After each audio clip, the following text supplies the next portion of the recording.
देवाय नमो नमः।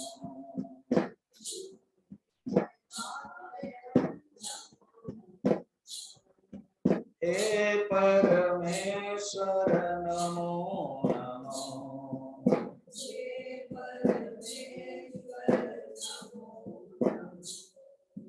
गुरुदेवाय नमो नमः।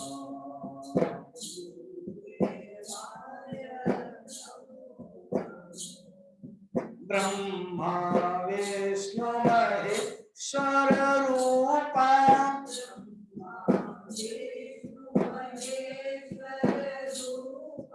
त्रिमूर्ति रूपा नमो नमो।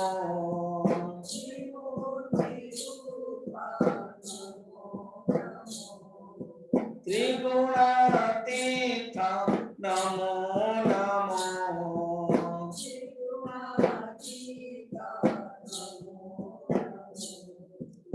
आनंद रूपा नमो नमो।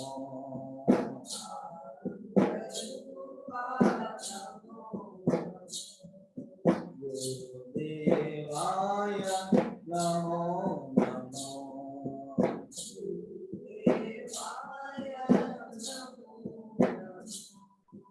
भावातीता भाग्य विधाता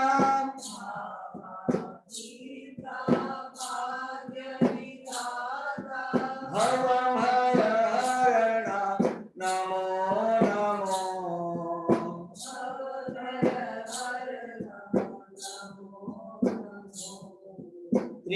त्रिलोकनाथ नमो नमो।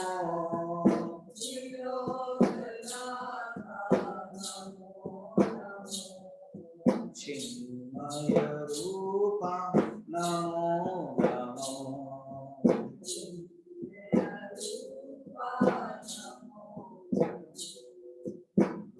गुरुदेवाय नमो नमो।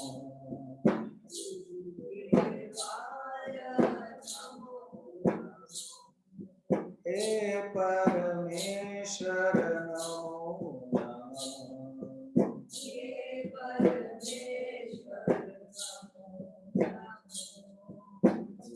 गुरुदेवाय नमो नमः।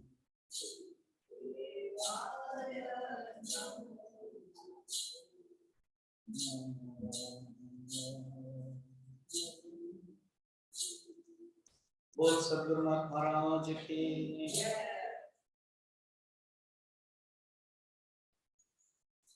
अपरोक्षानुभूति हम लोग ने मार्च में लिया था। ये मत बोलना कि मार्च में नहीं लिया था, आप बोल सकते हो। और ये लोग तो बोलने के लिए अधिकारी नहीं है, इसलिए जो होगा मन में ही रखेंगे और बोल नहीं पाएंगे। और आप लोग अधिकारी, पक्का अधिकारी, क्या बोल भी सकते। स्वामी जी हाँ, मार्च में आपने लिया था, फिर ऐसे क्यों बोल रहे? लगता है आपने पिछले जन्म में भी लिया था। हमने मार्च में भी लिया था और मार्च 19 तक लिया था। अच्छा, इतने से याद है ना। अब अपना चिन्मय जागृति या पटियाला डिवोटीज में आप देख लो, मैंने भेजा। मैं इतना पर्टिकुलर हूँ, प्रवचन के बाद तुरंत भेज देता हूँ, आपको मिल भी जाता। आप सुन रहे हो या नहीं सुन रहे हो अलग बात है ना। तो वहां हमने 93 तक लिया था। अच्छा स्वामी जी क्या लिया था आपने? हमको तो याद नहीं। उसमें एक तो 2 सब्जेक्ट आचार्य ले रहे हैं। एक है प्रारब्ध कर्म और क्रियमाण कर्म और आगामी कर्म। ये 3 कर्म ज्ञानी पुरुष को होता नहीं। ये प्रकरण चल रहा। उसके साथ साथ पैरेलल में ये बताती है जो जगत तुम्हें दिखाई दे रहा है, समझो वही बात फिर आ गई, हाँ आने वाली है। उसको छोड़ करके वेदांत है ही नहीं है। ये जो जगत दिखाई दे रहा है, हाँ वो मिथ्या है। बात आ गई ना? हाँ बात आ गई। स्वामी जी ये जगत मिथ्या कहने से इसका रिपरकेशन क्या है? मुझे तो लगता है रिपरकेशन बहुत गड़बड़ होने वाला है। क्या अब पति कह दे पत्नी, बोलो बोलती नहीं है मिथ्या, पत्नी कह दे पति, देखो तुरंत बोल दिया इन्होंने। तो कहने का मतलब है ये रिपरकशन बहुत सांघातिक है। पति कह दे पत्नी को तुम मिथ्या हो, पत्नी कहे ठीक है अगर हम मिथ्या है तो कल का जो ब्रेकफास्ट है वो भी मिथ्या है, देंगे ही नहीं, क्योंकि आपने तो कहा है ना मिथ्या, तो आप मिथ्या में जियो। ऐसे नहीं है, व्यवहार में हमें जानना है और चिंतन करते समय कैसे सोचना है, ये बात है। जगत को जब देखते हैं इसके दो रूप देखते हैं, एक मिथ्यात्व रूप है अर्थात जगत के जो नाम रूप, और एक जगत ही परमात्मा रूप है, वो सत्यत्व रूप है। कल हम गीता के सेकंड चैप्टर में बता रहे थे, सेकंड चैप्टर के 38 श्लोक, उसमें दो पक्ष एक साथ एक ही श्लोक में, समदुखे सुखे कृत्वा लाभा लाभो भया भयो तस्माद युद्धस्य कौन्तेय, अर्थात तुम युद्ध करो नीचे लौकिक पक्ष और ऊपर उस परमात्मा तत्व में जब तुम लीन हो जाओगे तुम्हारा मन इक्विलिब्रियम हो जाएगा, तुम्हारा मन शांत हो जाएगा, तुम्हारा मन सम हो जाएगा। ये दोनों को तुम प्रैक्टिस एक साथ कर सकते हो। भगवान यही दिखाना चाहते हैं, जब एक ही श्लोक में मैं डाल दिया दोनों पक्ष, अध्यात्म पक्ष और दूसरा पक्ष, तो तुम क्यों नहीं कर सकते? तुम भी कर सकते हो, ये सोचो, ये भगवान बता करके चलते हैं।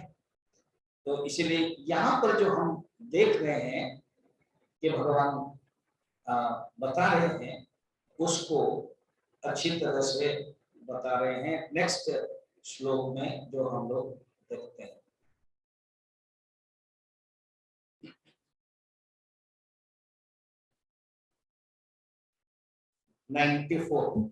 इसमें क्या बता रहे हैं देखो, ये जो प्रत्येक कार्य का एक कारण होता है और उस कारण को मुख्यतः उपादान कारण कहते हैं। एग्जाम्पल देकर कहती है जो जगत का उपादान कारण, ज्यादातर हम जगत का उपादान कारण को कहते हैं ईश्वर है, जगत का जो उपादान कारण है वो ईश्वर है, आप प्रकृति कह देते हैं, मगर यहाँ पर थोड़ा अलग कहा। आचार्य जानते हैं ये जो स्टूडेंट है ये बाकायदा एक गहन गंभीरतम स्टूडेंट है, मैं कुछ अगर नई चीज बताऊंगा वो आश्चर्य नहीं होगा और उसको अलग नहीं लगेगा, झकझोर नहीं लगेगा, लगने वाला है हम लोगों को, मगर आचार्य जानते हैं कि वो जानेगा, वो अनुभव करेगा कि जो आचार्य कह रहे हैं, गुरु बोल रहे हैं वो गलत नहीं है। मुझे सोचने की बात, मैं सोचूंगा क्या बोल रहे, देखना क्या बोल रहे। 94 उपादानं प्रपंचस्य मृदभाण्डस्येव कथ्यते अज्ञानं चैव वेदान्ते तस्मिन्नस्ते क्व विश्वता। कहते हैं ये जगत का उपादान कारण अज्ञान है। आचार्य आप कुछ चेंज नहीं कर रहे? हाँ मैं चेंज ही कर रहा हूँ, मैं कुछ अलग ही बोलूंगा ना। अभी तक आपके वेदांत के ट्रेडिशन के अनुसार हमने जो पढ़ा है, तो आचार्य इंटरेक्टिव कर रहे हैं, क्या क्या पढ़ा है तुमने? पढ़ा है आपसे, हम पहले भज गोविंदम पढ़ ले, फिर उसके पहले प्रकरण ग्रंथ अगर स्टडी क्लास देवी ग्रुप हम अटेंड किया है तो उसमें आचार्य आपको पता है ना, क्या पता है ना, मैं एक संस्था से जुड़ा हूँ या जुड़ी। आचार्य पूछते बताओ कौन से संस्था ना, चिन्मय मिशन से मैं जुड़ा हूँ। अच्छा, और मैं स्टडी क्लास देवी ग्रुप अटेंड करती हूँ। एंड गुरुदेव आचार्य जी, ये आचार्य शंकर के लिए, गुरुदेव स्वामी चिन्मयानंद जी, आपको स्टाइल समझना पड़ेगा, ठीक है। गुरुदेव हमारा, हाँ हाँ बताओ तुम्हारा क्या गुरुदेव हुआ। उन्होंने कहा कि ये ग्रंथ से पहले छोटा छोटा ग्रंथ पढ़ना चाहिए। उन्होंने कहा कि किंडल लाई जीवन ज्योति, उसको भी मैंने पढ़ा। उसके बाद सेल्फ अनफोल्डमेंट, आत्म विकास की निर्देशिका, उसको भी मैंने पढ़ लिया। उसके बाद भज गोविंद आपका ग्रंथ पढ़ा, आचार्य आपका ग्रंथ पढ़ा। अच्छा, उसके बाद आपके जो टेक्निकल ग्रंथ है ना, उसको मैंने पढ़ा। अच्छा, मेरा टेक्निकल ग्रंथ कौन है? सारा दुनिया जानता है, आप भी उसको बोलते हो तो तत्वबोध। अच्छा, तुमने तत्वबोध पढ़ा है? उसमें तो आपने प्रकृति कहा है, जगत का कारण को। हाँ मैंने कहा। अच्छा, फिर आगे बढ़ते हैं, अलग अलग ग्रंथ आत्मबोध और भी, उसमें आपने डायरेक्ट कहा उपाधाने खिलाधारे, ऐसे श्लोक कहा आत्मबोध में। हम जानते हैं कि वो कौन है ना, परम ब्रह्म को बता दिया, ईश्वर को बता दिया, सर्वाधिष्ठान को बताया, जगत का उपा। आपने ये भी एक टेक्निकल शब्द में बताया वेदांत के, ना ईश्वर कौन है, ना जगत का अभिन्न निमित्त उपादान कारण, ये बताया। तो जगत का अभिन्न निमित्त उपादान कारण ये हमारा माइंड में घुसा हुआ है। अभी आप प्रभु पहले बार बता रहे हो जगत का कारण अज्ञान है, तो हमको तो लगेगा जब जो बताए कहते अरे पगले ना, अच्छा हमको पगले तो बताया ना, मूड तो नहीं बताया। नहीं, अभी मूड तुम भजगोविंदम तो बहुत सुना है मूड, अभी मैं तुमको भ्राता, अरे प्यार से पगले बता रहा हूँ, सुनो। तुम अगर विचार करोगे, ये जो ब्रह्म को मैं इसलिए बताया, ये जगत के जो सत्ता के दृष्टि से, क्योंकि जगत के सत्ता भी वही है, हमें तुम्हें उस ईश्वरानुवर्ति करना। अभी नवम स्कंद में भागवत में भी यही कह रहे हैं, अनेक चरित्र है, टॉपिक है ईशानु कथा, ईश्वर की कथा है, मगर उसमें टोटल केवल भक्तों की कथा है। सूर्य वंश के वैवस्वत मनु के जितने 10 पुत्र, उनकी कथा है, और उधर चंद्र वंश के अलग अलग सब वर्णन है। तो फिर ईशानु कथा क्या रहा?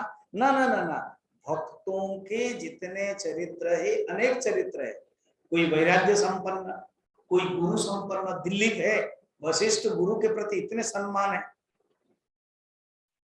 मरुत है, बहुत सम्मान है। तो कोई गुरु संपन्न, कोई वैराग्य संपन्न, मगर सबके अंदर एक पाइवट है, एक केंद्र है, वो है ईश्वर। इसी प्रकार हमने तुमको उसी समय ईश्वरानुवर्ती, ईश्वरानुभाव, ईश्वरानुगत के लिए जगत का उपादान कारण, अभिन्न निमित्त उपादान कारण ईश्वर को डाला था, मगर सचमुच ईश्वर है नहीं जगत का कारण। अच्छा, अब हम वो जो धारणा आपने सिखाया था उसको तोड़ दो, कोई तकलीफ नहीं। ये हाईएस्ट वो स्टेज नंबर 2 वाला था।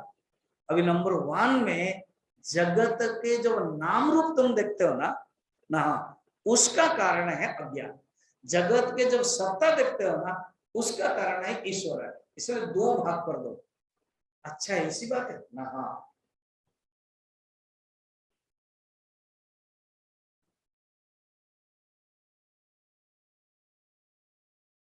जैसे कोई पूछता है, कोई साउथ इंडियन या कहीं, आप क्या खाओगे, इडली खाओगे कि डोसा खाओगे? तो हमारे जैसे मतलब इडली या डोसा ऐसे क्यों बोलता है? इडली और डोसा बोल दो ना, या क्यों कर रहे हो, या को हटाओ, फिर और इडली और डोसा। अच्छा, आपको इडली भी पसंद है, आपको डोसा भी पसंद है, और किसी को नहीं, नहीं हम इडली खाएंगे तो डोसा नहीं खाएंगे, हम डोसा खाएंगे तो इडली नहीं खाएंगे। तो देखो 3 अल्टरनेटिव हुआ ना, एक है इडली ओनली, और एक है डोसा ओनली, और एक है इडली एंड डोसा। इसी प्रकार जगत के कारण अज्ञान ओनली, जगत के कारण ईश्वर ओनली, जगत के कारण अज्ञान भी और ईश्वर भी। अभी समझ में आया? स्वामी जी समझ में आ गया क्या? इडली और डोसा, ये जगत का कारण क्या होता है वो समझ में नहीं आया। आप जो बोल दिया ना उसमें हम अटक गए। उधर से उठो और जाओ, जगत के नाम रूप के दृष्टि से उसका कारण अज्ञान है। कैसे कैसे बताता। अज्ञान के कारण तुमने रस्सी में सांप देखा था ना, अज्ञान के कारण। अब रस्सी जब देख लिया तुमने, सांप रहेगा क्या ना, नहीं। तो सांप का कारण अज्ञान है ना, सांप का कारण रस्सी है क्या? पुष्पा वहां सोच रही है अभी स्वामी जी को इडली कब खिलाए। मैं पूछ रहा हूं सर्प का कारण अज्ञान है कि रस्सी है? पहले तय कर लो, हाँ बोलो कुछ। अज्ञान है। अच्छा अभी सेकंड क्वेश्चन, सर्प का अधिष्ठान अज्ञान है कि रस्सी है? हाँ गुड बॉय, हम स्वामी जी बॉय बोल दिया आपने। तो अज्ञान का अधिष्ठान रस्सी है, मगर अज्ञान जो सर्प का कारण है वो अज्ञान है। मगर सर्प किसके आधार पर, किसके ऊपर दिखाई दे रहा है, वो क्या होगा? अभी समझ में आया? अभी क्लियर है स्वामी जी। जगत का कारण है अज्ञान है, मगर जगत के जो सत्ता है, जगत के जो अधिष्ठान है, वो कौन है? वो ईश्वर ब्रह्मा। अभी अधिष्ठान के बारे में बता नहीं रहे, अभी अज्ञान के बारे में बता रहे। इसी को और समझने के लिए चलिए थोड़ा भज गोविंदम जाए। अच्छा भज गोविंदम जाए, उसमें है ना? उसमें कुछ समझ में नहीं आता, कैसे आप बताओगे? मैं बताता हूँ। 10 नंबर श्लोक। वयसि गते कह काम विकार, शुष्के नीरे कह कासार, क्षीणे वित्ते कह परिवार, ज्ञाते तत्ते कह संसार, भज गोविंदम।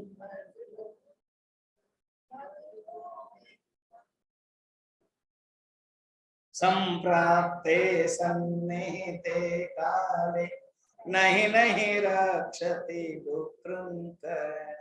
भज गोविंदम, भज गोविंदम, गोविंदम भज मूढ़मते। आप लोग क्या कर रहे हो? भज गोविंदम भज गोविंदम भज गोविंदम। तमाम जो पढ़ा था वो सब सपाट हो गया, गोविंदम उल्टा होगा। ठीक है, आप लोग देखो, कहते सुनो, ज्ञाते तत्वे कह संसार। जब ज्ञान हो जाता है ये संसार नहीं रहता। कहा ना आचार्य, ज्ञान होने पर संसार नहीं होता है। क्यों? क्योंकि अज्ञान ही संसार का कारण है। अज्ञान के कारण ये संसार पैदा हुआ है। जब अज्ञान नष्ट हो गया, संसार गया।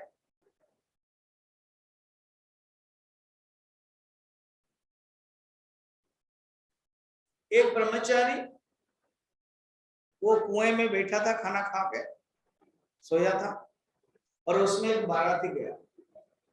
जब बारात गया, घोड़े पर, शादी, बड़ा दुल्हन बड़ा सुंदर है, और बजा बज रहा हो रहा है। वो गया, उसको फिर दुल्हन भी थोड़ा देख लिया, तो उसी कुआं था, बगीचा था, वो रुक गए, उसने देखा, फिर वो चले गए। ये सोया, ये सोया, और इसको किसी ने बुलाया कि इधर आओ, ये जो तुमने बाराती देखा ना, वो दुल्हा भाग गया है। तो ना दुल्हा भाग गया है, तुमको शादी करना।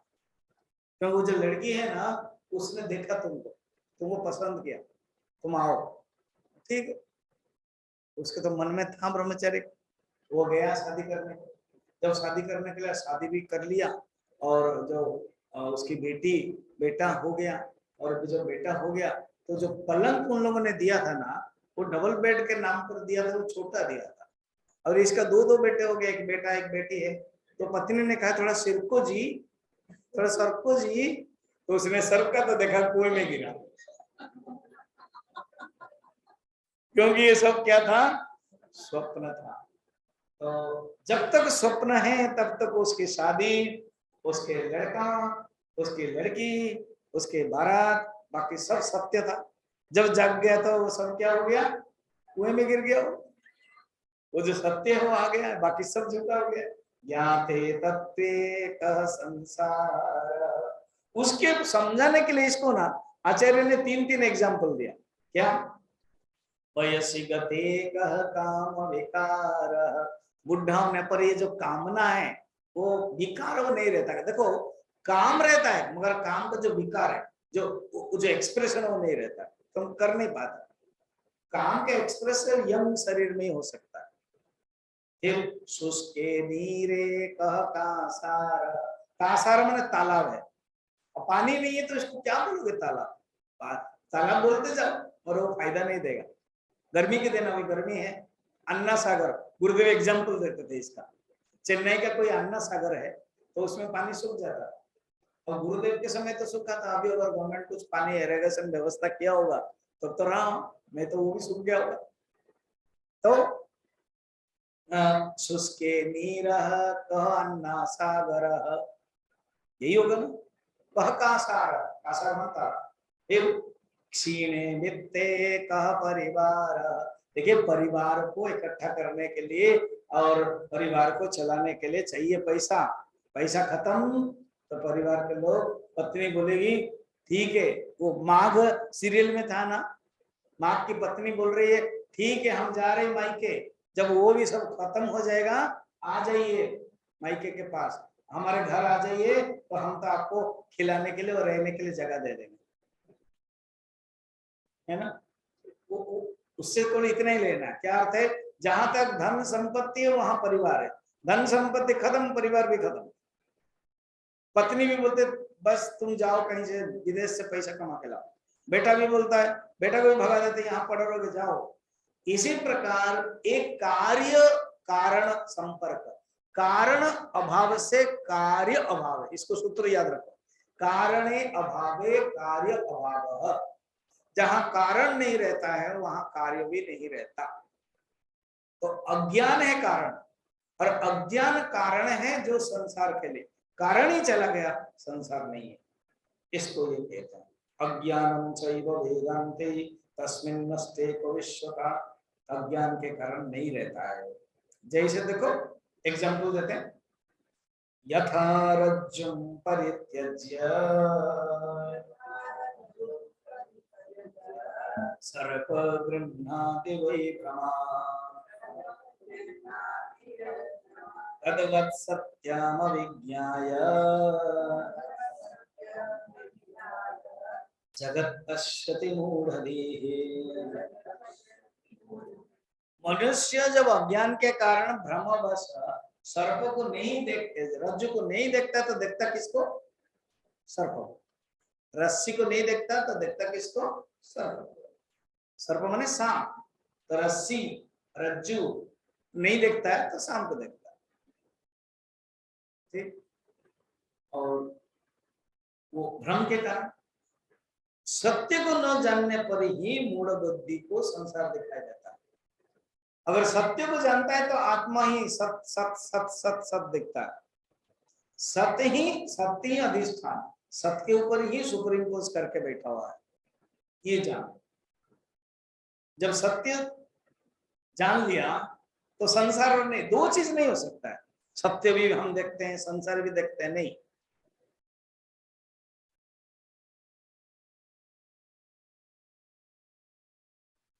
मैं एग्जाम्पल में बताया था ना, एक है घड़ी और एक है ये कवर, ये दो अलग अलग वस्तु। एक को हटाने से दूसरे का अस्तित्व नष्ट नहीं होता। क्यों? ये दो रूप वाला है, ये घड़ी का अपना रूप है और ये प्लास्टिक कवर का अपना रूप है। एक को हटाने से दूसरे के ऊपर बाधा नहीं होती, मगर एक को ही पकड़ो। एक घड़ी है और एक इसके जो बना हुआ स्टील है, ठीक है, स्टील समझिए। तो गोल्ड, अरे गोल्ड कोटेड है, गोल्ड नहीं है, गोल्ड कोटेड है तो इसलिए स्टील बोलता है। तो अभी हम यहां से ये दो चीज, दो शब्द मैंने बताया, एक है घड़ी और एक है स्टील। मैं यहां से स्टील स्टील ले लेता हूं, बचेगा क्या? घड़ी, घड़ी बचेगा ही नहीं। तो इसी प्रकार जब हम सत्य तक सत्य को देखते हैं तो वो संसार फिर अपने तरफ से अलग नहीं दिखाई देगा, सत्य दिखाई देगा। अभी हम क्या करते हैं, दो चीजें जैसा देखते हैं, और दो नहीं देखते, हम केवल संसार को देख लेते हैं और वो सत्य को तो भूल जाते हैं। यहां पर दो एग्जाम्पल में दो रूप वाला है, दो अस्तित्व है। वहां पर हम जगत को ही देखते हैं, संसार को ही देखते हैं, और इसका जो कारण है वो नहीं देख पाते। उस कारण इसमें लीन हो गया, भूल जाते हैं उसमें। अगर हम उसको हटा देते हैं तो, किसको हटा देते तो सत्य के बारे में सोचेंगे, हम केवल सत्य को देखते हैं तो फिर उसका कार्य रूप नहीं दिखाई देगा। ये भगवान इसमें कहना चाहते हैं, ये जान लो कि तुम्हारे जो जगत के जो नाना रूप है, और जो जगत तुम देखो, स्वामी जी नहीं, मैं तो अस्थि माने जगत के जो ठोस है वो देखता हूं। ठोस जो देखते हो उसमें तुमको समस्या होने वाली। कैसे? ना मैं बताता हूं। ये जो जगत है, वस्तु है ना, कुछ कुछ वस्तु तुम्हारे पास है, हाँ, इसी को जगत बोलोगे। हाँ, कुछ चीजें टूट गई तो तुम्हारे मन के ऊपर प्रभाव पड़ेगा। हाँ, कुछ चीजें नहीं है तो तुम्हारे मन के ऊपर प्रभाव पड़ेगा। अच्छा, ये जगत से फिर वस्तु नहीं है, जगत व्यक्ति भी है।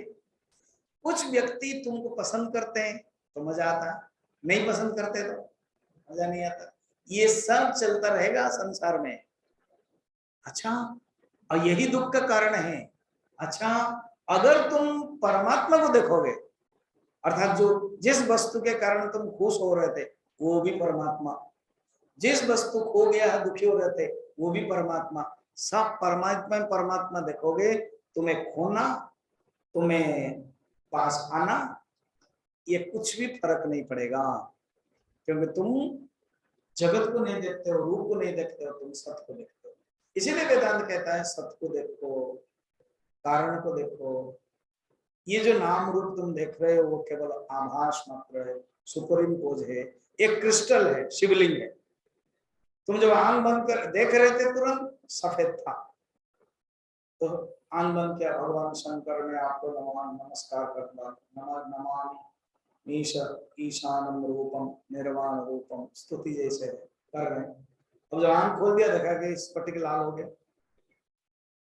ये स्फटिक लाल कैसे हो गया? तो देखा कि बहुत बड़ा गुलाब का फूल किसी ने स्फटिक में डाला, आप ध्यान करते समय, और वो जस्ट रहते ही पीछे चला गया, और जब पीछे चला गया ऐसे रहा तो वो लाल के कारण स्फटिक भी क्या दिखाई देता है? लाल है। अब तुम बोलोगे अरे स्फटिक तो लाल हो गया, हमारे शंकर तो गुस्से में आ गए, पहले तो वो सफेद में थे, मैं उनको मांग रहा था वर, और गुस्से में आया कि तुम केवल मांगते रहते इसलिए लाल हो गया। एक नाथ जी एक बार रामायण प्रवचन दे रहे थे, भावार्थ रामायण, और हनुमान जी आके सुन रहे थे। कितना सुंदर है ना, हनुमान सुन रहे थे। तो बोलते बोलते कहा कि कौशक वाटिका में सीता जी को जब मिले उस समय, बाद में मिलने के बाद जब जा रहे थे फल खाने के लिए, एक तालाब था, उसमें एक बहुत सुंदर फूल था, वो जो पद्म फूल होता है ना पानी में, तो पद्म फूल था, कमल फूल था उसमें, वो सब सफेद था।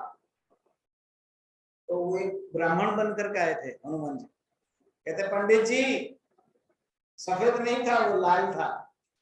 नहीं नहीं नहीं नहीं, सफेद था, मैंने वाल्मीकि रामायण में भी पढ़ा सफेद है, और मैं भी ध्यान करके जानता हूँ सफेद है, मैं भी अनुभव करता हूँ सफेद है। कहते लाल था। तब एक काम करे, आपका प्रवचन खत्म होने दीजिए, आप जब घर जाओगे मैं बताऊंगा। अच्छा, तो गए तो हनुमान जी प्रकट हो गए, कहा कि ये लाल था, मैं खुद बोल रहा हूँ, आप तो पढ़ के बोल रहे हो। मैं कूद गया था ना, हनुमान जी बोल रहे, आप बोले मगर मैं सफेद हूँ सही जानता हूँ, तो चलिए राम जी के पास जाते हैं। चलते राम जी के पास गए, तो बोले राम जी के पास नहीं जाते हैं, सीता जी के पास जाते हैं। हनुमान जी ने सोचा कि मैं माँ को मिला था, मैंने माँ को कितना किया था, मेरे सपोर्ट में तो आएंगे ही। तो माता सीता जी के पास गए। एक नाथ जी का, माँ जी मैंने जो कहा कि आपने जो भेजा इनको, ये सफेद फूल था और ये बोल रहे लाल, माँ जी आप बताइए। तो कहे एक नाथ ठीक बोल रहे हो, सफेद था। हनुमान जी के कैसे माँ जी ऐसे होगा? हनुमान तुम क्या है, जब वो ऊपर थे और रावण आया, तुम बड़े गुस्से में थे और वो गुस्सा तुम्हारा गया नहीं था। वो जो गुस्से में तुम थे, सफेद फूल को भी तुम्हें क्या दिखाई देता था? देखा, तो हमारी दृष्टि के अनुसार सृष्टि है, इसीलिए यथा दृष्टि तथा सृष्टि ही। कितना सुंदर, हमारी जैसे दृष्टि है वैसे। जिसकी दृष्टि, शंकराचार्य कहते हैं, गुरु कहते हैं, बाबा हम तो सत्य को ही देखते हैं, चारों तरफ सती सती सती, ब्रह्म ब्रह्म ब्रह्म ब्रह्म। वो शंकराचार्य फिल्म में बता रहे थे ना, ब्रह्म ब्रह्म ब्रह्म ब्रह्म ब्रह्म, सब कुछ ब्रह्म, जहां भी जाते हैं ब्रह्म। फिर वहां के तर्क क्या, कैसे ब्रह्म हो जाएगा, ये जगत तो सत्य हो। फिर उन्होंने उदाहरण दिया छंद उपनिषद के, बृहदारण्य उपनिषद के, सब कुछ ब्रह्म है, फिर ब्रह्म से ही जगत कैसे बना वो बताया। ये चीज है। तो देखो, रज्जु के ज्ञान जब हो जाएगा ना, तो सर्प नहीं रहेगा। फिर जगत के जो असत्य है जान लोगे तो केवल परमात्मा परमात्मा ही दिखाई देगा। रज्जु रूपे परिज्ञाते सर्प भ्रांतिर्न तिष्ठते अधिष्ठाने तथा ज्ञाते प्रपंच शून्यतां प्रजे। रस्सी का जब जान लोगे सर्प नहीं रहता, अधिष्ठान को जब जान लोगे प्रपंच नहीं रहेगा। जब कि गुलाब लाल फूल हट जाएगा, तो जो स्फटिक है वो जैसे तैसे दिखाई देगा, अपने ओरिजिनलिटी। अभी क्या है ना, नाम रूप ढक गया है, नाम रूप ने ढक दिया है सबको, अलंकार ने ढक दिया है पानी को, बुदबुद ने ढक दिया है पानी को। तो हम देख रहे हैं बुदबुद, हम देख रहे हैं लहर। सर्प ने ढक दिया है रस्सी को, चोर ने ढक दिया है खंबा को, हमें चोर दिखाई दे रहा है। भूत ने ढक दिया है खंबा को, हमें भूत दिखाई देता है। जो ढका है वो सत्य नहीं है, और जिसको ढका है वो सत्य है। हा? समझ में आ रहा? किसने ढका है? गुलाब ने ढका। किसको? स्फटिक को गुलाब ने सुपर इम्पोज किया। तो जिसने ढका वो है नहीं, फिर भी ढका, इसी का नाम है माया। वो है नहीं फिर भी आवरण कर सकता है, रियल आवरण नहीं करता। अच्छा, उदाहरण में स्फटिक और गुलाब दो दो चीजें हैं, मगर रस्सी और सांप में दो दो चीज है, एक रस्सी है एक सांप है क्या? नहीं। चोर और खंबे में, भूत और खंबे में, अलंकार और सोने में। समझ में ये बात? चलिए आगे बढ़ते हैं। अब कहते हैं, श्रुति भी तो यही कहते हैं। अच्छा, अगर ज्ञान हो गया, फिर ज्ञान होने के बाद तो जगत जैसे तैसे रहता है, वो खाना खाते हैं, उनका शरीर रहता है, व्यवहार भी करते हैं। तो कहते हैं वो प्रारब्ध के कारण कहना पड़ता है, उनका प्रारब्ध है इसलिए जगत दिखाई देता है। जब प्रारब्ध खत्म हो जाता है, जगत भी नहीं। देहस्यापि प्रपंचत्वात् प्रारब्धावस्थितिः कुतः अज्ञानी जनबोधार्थं प्रारब्धं भक्ति वै स्मृतिः।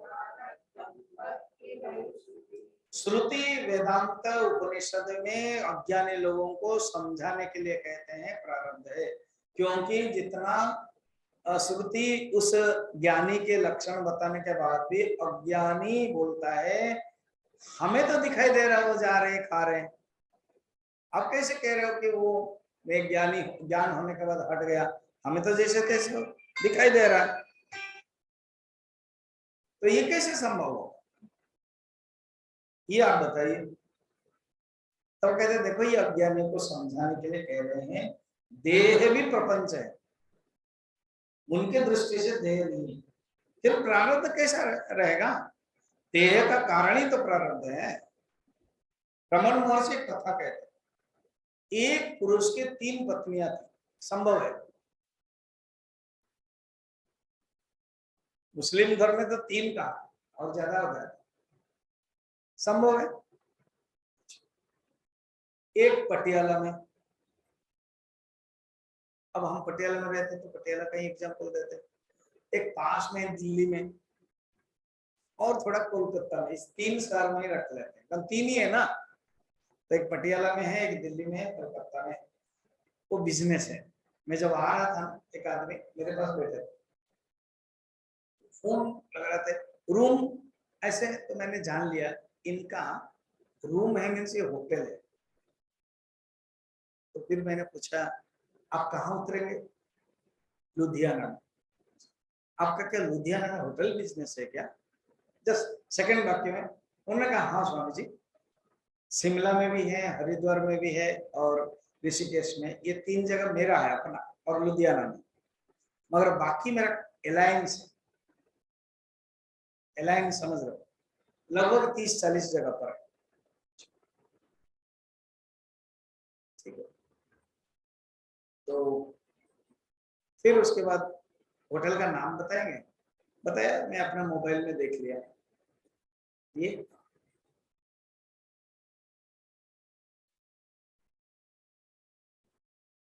तो अब उसका बिजनेस अलग अलग जगह पर, सबके पास में एक मैनेजर रखा हो,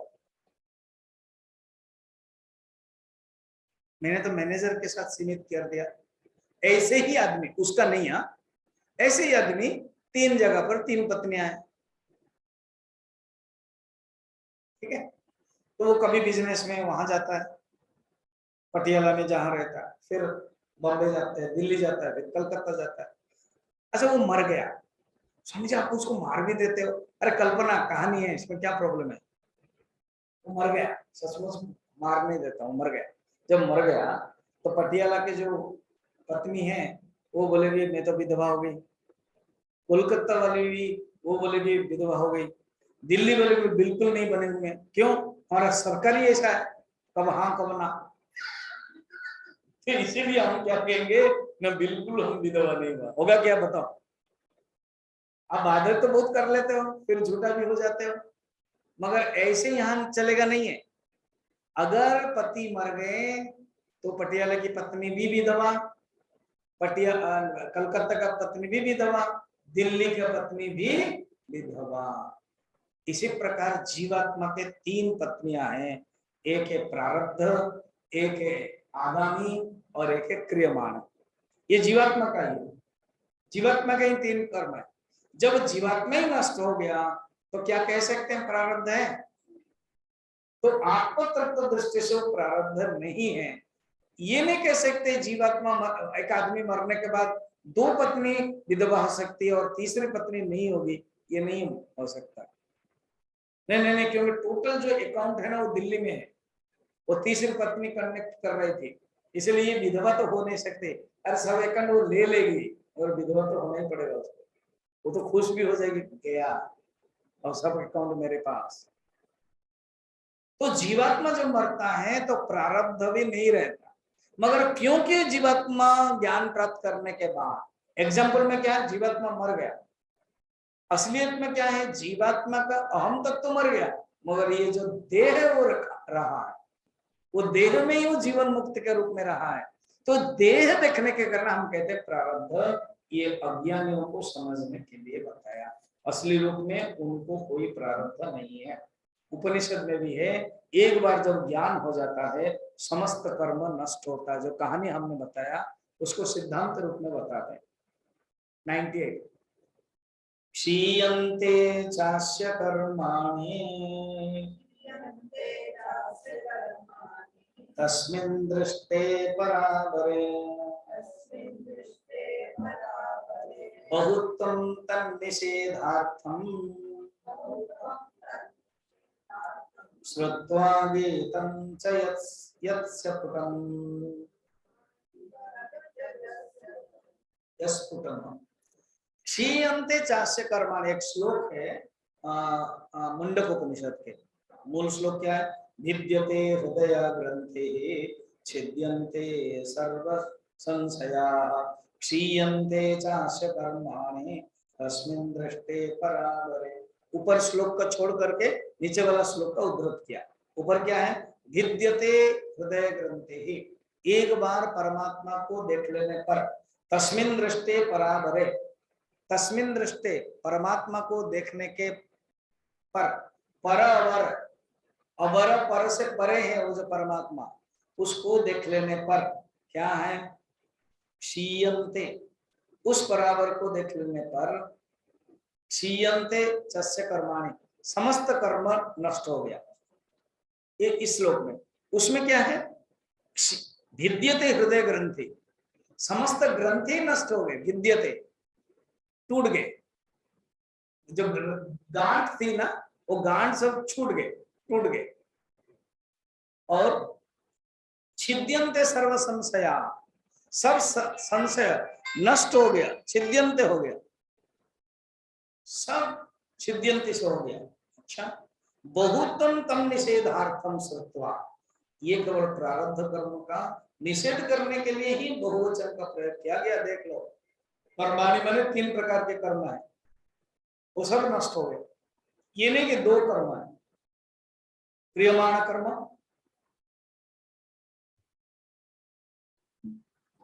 और आगामी कर्म या संचित कर्म। क्रियमाण को आगामी कर्म, संचित कर्म, फिर प्रारब्ध। अगर प्रारब्ध नहीं नष्ट होता तो 2 ही कर्म बोलते।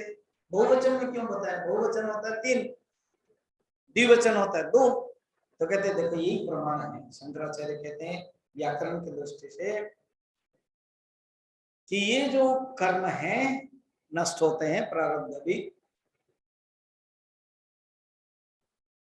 ये फैन चल रहा है, मुझे साउंड बना, तो मैंने कहा कि बंद करो, बंद कर दिया। जब बंद कर दिया तो भी फैन घूम रहा है कि नहीं? थोड़ा समय घूमेगा। तो जो फैन जिसके कारण चल रहा है वो कट गया, फिर भी जो चल रहा है वो अभी थोड़ा सा मोमेंटम बोलते हैं फिजिक्स में, त्वरण, मोमेंटम के कारण वो चलता है। उस समय अगर कोई सरकारी फैन है ना, तब तो वो गुड़ गुड़ गुड़ गुड़ गुड़ गुड़ गुड़ गुड़ गुड़ गुड़ ऐसा हो। तो फैन भी 1902 का और बड़ा बड़ा पत्ते उसके, और वो बहुत मोटा है, पता चल जाएगा ये सरकारी है ना, पुराना। तो अभी बोलेंगे नहीं नहीं हमने तो बंद किया फिर भी क्यों घूम रहा है? अरे बाबा इंतजार करो, वो घूमेगा। नहीं नहीं नहीं, वो हमारा तो कट हो गया, फिर भी नहीं घूमना चाहिए। तुम्हारा कट हो गया, आगे नहीं घूमेगा जब तुमने काट दिया। और जो घूम रहा था ना वो उसका कंटिन्यूटी करेगा कुछ समय तक। यही देह है। देह आया प्रारब्ध के कारण। सुनो कैसे, देह आया प्रारब्ध के कारण। देह का कारण कौन है? प्रारब्ध। प्रारब्ध बचा है तभी देह आया। अब ज्ञान होने पर प्रारब्ध कट गया, मगर प्रारब्ध तो कट गया। जो प्रारब्ध के कारण देह आया और वो देह में भोग करना था, वो जब तक भोग खत्म नहीं होगा तब तक ये देह नहीं जाएगा। इसी प्रकार वो मोमेंट, जैसे मोमेंटम में घूमता घूमता घूमता घूमता उसके बाद बंद, इसी प्रकार ये देह जब तक है भोग करेगा। उसका 78 ईयर्स या 80 ईयर्स के 90 ईयर्स उसका लिखा हुआ है, ये देह रहने के लिए भोग करेगा फिर जाएगा। ये तो प्रारब्ध सचमुच देह के दृष्टि से, देह देखोगे प्रारब्ध है, फिर अगले प्रारब्ध और जन्म नहीं होगा, संचित भी नहीं होगा, इसलिए और प्रारब्ध उसका नहीं है, जो देह आ गया है उसमें भोग करके खत्म। इसलिए बताते हैं 99 में देखना, उच्यते गई बला चेतत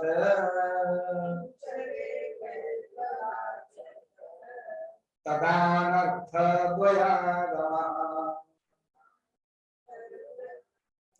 वेदान्तमतहानं च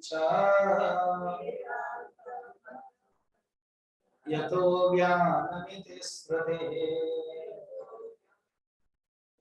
देखो प्रॉब्लम क्या है, अगर तुम प्रारब्ध स्वीकार करोगे, नहीं नहीं नहीं हम तो मानते हैं प्रारब्ध का है, ज्ञानी का प्रारब्ध है, प्रारब्ध रहता है, तो मुश्किल क्या होगा सुन लो, मोक्ष का अभाव होगा, और उसको कभी मोक्ष मिलेगा ही नहीं। न कैसे, न जब तक प्रारब्ध है भोग करेगा फिर मोक्ष नहीं मिलेगा। अर्थात ज्ञान के कोई महत्व नहीं, ज्ञान अभी प्राप्त किया और ज्ञान का जो फल है कब मिलेगा, जब मरोगे, ऐसे ही क्या, ये नुकसान हो जाएगा, ये हानि हो जाएगा। क्या हानि होगी, मोक्ष नहीं मिलने वाला। ज्ञान अभी प्राप्त किया और उसके बाद उसका जो फल है, ज्ञान का जो फल है, मोक्ष है, वो मिलेगा जब मरेगा, शरीर जब मरेगा। तो कोई भी ज्ञान प्राप्त करेगा क्या, बाद में देखेंगे करके, तो जब अभी कुछ फल नहीं मिलेगा क्यों अभी करे। और सबरी जैसा कोई नहीं हो सकता। सबरी यंग थी और मतंग ऋषि जाने वाले, रोने लगे, गुरुदेव आप तो चले जा रहे हैं और मैं, आप जो जप कर रहे हैं जिसका नाम, ना मैं तुझे नाम देता हूं, तुम सिर्फ उनका नाम ही लेते जाओ और वो खुद आएंगे। ज्यादातर क्या होता है, मत सबरी सुन लो, इसे नाम से ही हमको जाना पड़ता है वहां। मैं वही जाता हूं, मैं तो देखा नहीं अभी तक, मेरे वही नाम करते करते उस तत्व को मैं जा रहा हूं, और तुम्हारे लिए वो तत्व खुद आएगा, दौड़े दौड़े के आएगा। पगधारा, सबरी के आश्रम पगधारा, हम लोग देख रहे कभी, वो तुम्हारे लिए आएंगे। देखो उसके गुरु के प्रति कितना निष्ठा है। उन्होंने और भी कहा, अभी एक अयोध्या के कौशल के एक राजा है जिसका नाम दशरथ है, वो युवक है, अभी शादी नहीं की, देखो, और वो शादी करेंगे, 3 रानियां, उनके कोई बेटा नहीं होगा, वो अश्वमेध पुत्र यज्ञ करेंगे, उसके बाद पुत्र होगा, वो पुत्र बड़ा होगा, वो शादी करेंगे, वो अपना पत्नी के हरण के बाद जब घूमते रहेंगे तो उनसे मिलेंगे, तो वो क्या सोचेगी, ठीक है अब इतने देर तो आएंगे, तब थोड़ा रुको, बाद में नहीं, डेली इंतजार कर रहे थे, आज ही आएंगे। समझ में, इसको कहते भक्ति। तो कहते ये नहीं रहेगी फिर, अगर तुम बोलोगे प्रारब्ध है तो लोग क्या करेंगे, कहेंगे अभी क्या फायदा फिर ज्ञान प्राप्त करके, क्यों, उनको तो ज्ञान प्राप्त किया मिला नहीं है, वो जब मरेंगे तब मिलेगा। तो वो अद्वैत का हान हो जाएगा और ज्ञान संप्रदाय का उच्छेदन हो जाएगा, मोक्ष का अभाव हो जाएगा, दो अनर्थ हो जाएगा। इसलिए अद्वैत वेदांत के सिद्धांत की हानि होगी, वेदांत मत हानम च। तो इसलिए ऐसे नहीं है कि ये जो ज्ञान प्राप्त होने के बावजूद भी प्रारब्ध होता है, ऐसे नहीं है। ऐसे कह के टॉपिक को बंद करते हैं, कहते हैं दो हानि होगी, तुम शिष्य बेटा तुम वेदांत को स्वीकार करते ना, जी गुरु जी तभी तो आपके चरण कमल में इतने साल से पड़ा हुआ हूँ, कितने साल से मैं सुन रहा हूँ, हाँ कि वेदांत के वेदांत वेदांत, इसलिए कहाँ जाऊं छोड़ करके। ठीक, तो अगर तुम प्रारब्ध को मान लोगे तुम्हारा वेदांत संप्रदाय गड़बड़ हो जाएगा। सेकंड है मोक्ष अभाव हो जाएगा, इसलिए इसको छोड़ दो। तुम्हारा मन में अगर प्रारब्ध है बोलोगे, छोड़ दो, ज्ञान के दृष्टि से कुछ नहीं है। अब मैं तुमको नेक्स्ट जो टॉपिक बोलने वाला हूँ सुनो, निधिध्यासन, ध्यान के 15 अंग बता रहा हूँ, 15 पॉइंट्स बता रहा हूँ जो तुम्हें करना चाहिए। जी गुरु जी बताइए, बता रहे हैं निधिध्यासन के 15 अंग। निधिध्यासन में ध्यान, त्रिपंचंगन्यथो भक्षे पूर्वोक्तस्य हि लब्धये तैश्च सर्वे सदा कार्यः निदिध्यासनमेव तु। ये जो ज्ञान की बारे में मैंने तुमको बताया ना, जो ज्ञान तत्व ज्ञाते तत्व को संसार, ज्ञान प्राप्त करने के बाद ये संसार फिर नहीं रहता। उस ज्ञान की निष्ठा के लिए तुमने अभी बहुत थ्योरी जान लिया ना, उसको अभी प्रैक्टिकल, उसके अभी 15 पॉइंट्स 15 स्टेप्स में तुमको बता रहा हूं। मैं उत्तरकाशी कैंप में ये एक बार लिया था इसी को, निधिध्यासन के ध्यान के 15 स्टेप्स, ये यहां से लेकर के अभी लगभग 25-30 श्लोक तक है, बड़ा सुंदर टॉपिक। तो निधिध्यासन के 15 अंग मैं तुझे बता रहा हूँ, 15 त्रिपंच अंग बता रहा हूँ, और ये ज्ञान प्राप्त करने के लिए साधन है। बस तुम इसको अभ्यास करते रहो। ये जो अभ्यास करोगे उससे क्या होगा, तुम अगर नित्य अभ्यास करोगे तभी तुम्हें चिरकाल तक ये अभ्यास करना चाहिए। जब तक तुम ये नहीं करोगे ना अभ्यास, फिर उसमें तुम निष्ठा नहीं होगा। 101 में बोल रहे साधना के निष्ठा के लिए, नित्याभ्यासाद्रते प्राप्ते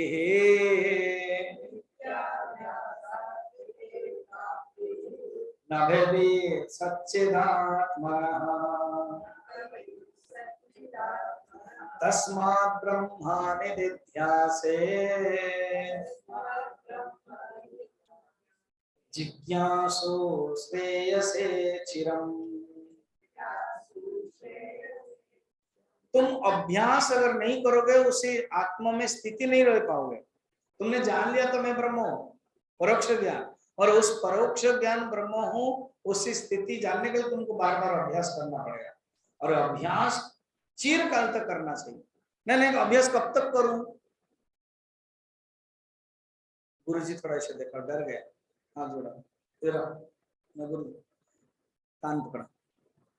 कभी पूछता है कब तक मैं सांस हूं ना, कभी पूछता है कब तक खाना खाऊं ना, ना थोड़ा भूख होने से बोलते तो गुरुजी हो गया अभी खाना, खाना खाएं, पूछते हो ना, पूछते हो ना? नहीं, क्या ना है यहाँ, मैंने खाना ना खाने के लिए नहीं पूछता, हाँ खाना खाने के लिए पूछते। सांस नहीं गुरुजी आज सांस थोड़ा सा न लो ऐसे पूछते हो ना? नहीं लेते हो ना? वैसे ही वेदांत चिंतन रोज करना है, समझ में? जी गुरुजी ना, गुरुजी आपने 15 पॉइंट्स बताया था, बताओ अब हो गया, तुम याद नहीं रख पाओगे, फिर कल देखेंगे 15 पॉइंट क्या है। ओम पूर्णमदः पूर्णमिदं पूर्णात् पूर्णमुदच्यते पूर्णस्य पूर्णमादाय पूर्णमेवावशिष्यते। ओम शांति शांति शांति।